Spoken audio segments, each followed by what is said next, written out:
Yung pagsasalita po ng ibang lengguwahe o ibang dialekto, nakapaloob po yan doon sa pre-trial order. Ni-request ng House Prosecution Panel kung pwede pong magsalita ng Filipino o kaya naman po Ingles na hindi katulad ng sa ordinaryong korte na English po lamang.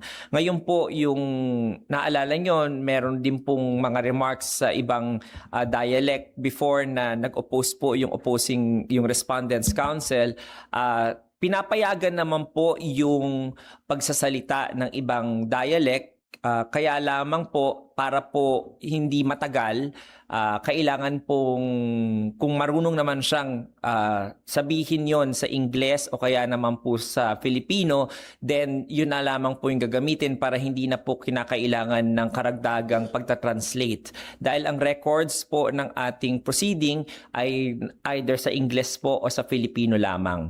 At hindi po nakararaming nakakaalam ng ibig sabihin po ng mga words kapag ito po ay isinambit sa ibang dialekto. So wala naman pong problema doon. Ang pinaka kailangan lamang po balansehin ng impeachment court ay one, mailabas po sa yung katotohanan doon sa testimonya ng isang testigo. Kaya kung maaaring tulungan siya sa ibang dialekto, gagawin po iyon. Pero kung marunong naman po siya, katulad ng sinabi ni Presiding Officer ng Pilipino o Ingles, yun pa rin po yung preference ng testimonya niya.